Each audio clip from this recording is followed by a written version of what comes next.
ભાઈબંધ કઈ રીતે ચલાવે છે દરવાજો તો બંધ કર, આ ટીવી તો બંધ કર. અરે કેવી રીતે ફોન નાખ્યો? દાવો કરાઈ રહ્યો છે કે આ દ્રશ્યો વડોદરા શહેરના છે, જેમાં સ્પષ્ટ જોઈ શકાય છે કે સ્કૂલ વાન ચાલકની બેદરકારી જીવલેણ સાબિત થતા રહી ગઈ. જો આ સોસાયટીનો રોડ ન હોત અને હાઈવે હોત અને પાછળથી કોઈ વાહન આવતું હોત તો આ માસૂમ બાળકીઓની શું દશા થઈ હોત. એવું લાગી રહ્યું છે કે ઇકો કારમાં સ્કૂલે જતા બાળકોને ઠાંસી ભર્યા અને દરવાજો બંધ કરવાનું જ ભૂલી ગયા. પરિણામ એ આવ્યું કે પાછળનો ડિક્કીનો દરવાજો ખુલી ગયો અને બે વિદ્યાર્થીની રોડ પર નીચે પટકાઈ.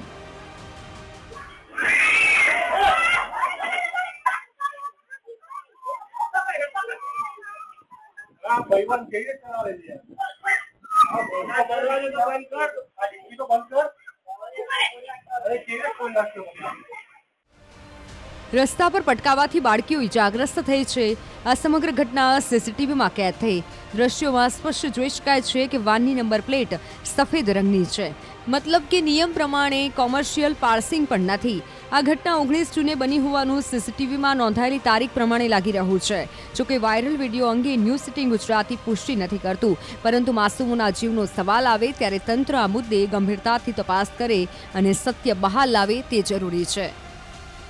દીપકભાઈ, શું કહેશો? કોઈ પણ વાલી હોય પોતાનો જીવનો ટુકડો હોય છે તેને વાહન સંચાલકને સોંપી દેતા હોય છે, અને જ્યારે આ પ્રકારની ઘટના બને, ચાલુ ગાડીએ પોતાનું બાળક નીચે પડી જાય તો આ ઘટનાને કેટલી ગંભીર માનો?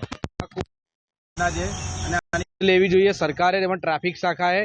જેમ તમે વાત કરો છો ટ્રાફિક શાખાની કે ભાઈ બધું બરાબર છે, તો આ બરાબર છે તમારા હિસાબે?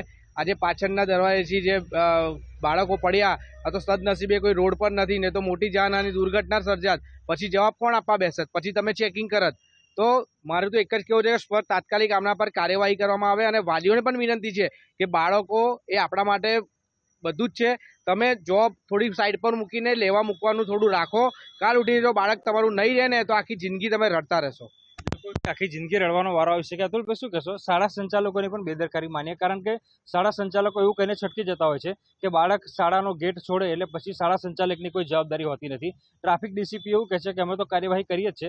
જો પોલીસ કાર્યવાહી કરતી હોય, શાળા સંચાલકો સતર્ક હોય, તો પછી આ પ્રકારની ઘટના બને કેવી રીતે?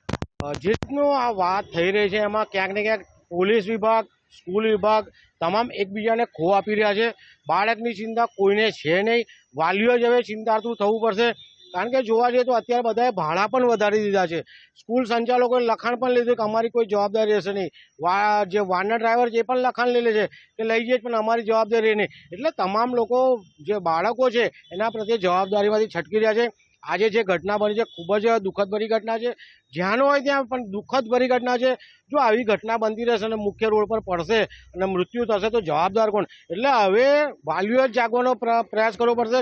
સાથે સાથે જો આ લોકો છટકવાની પ્રયાસ કરતા હોય, ટ્રાફિક સંચાલન હોય કે શાળા હોય કે વાહન સંચાલક, અત્યારે વાનના જે પણ પ્રમુખ છે એવું કહી રહ્યા છે કે અમે કાર્યવાહી કરીશું.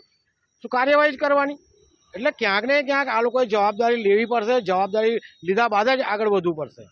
બિલકુલથી તો સામાજિક કાર્યકર અને વાલી મંડળના પ્રમુખ બંને કહી રહ્યા છે કે હવે કોઈ જવાબદારી તમારા બાળકની લઈ લે, પરંતુ વાલીઓએ પોતે જ પોતાના બાળકની જવાબદારી લેવી પડશે. અને આ જે વિડીયો વાયરલ થયો છે વડોદરા શહેરની ઘટના છે, માંજલપુર વિસ્તારમાં તુલસી શ્યામ સોસાયટી આવેલી છે ત્યાંની ઘટના છે, ત્યારે ચોક્કસથી આ વિડીયો જોયા બાદ વાલીઓ જે છે તે સતર્ક થવાની જરૂર છે.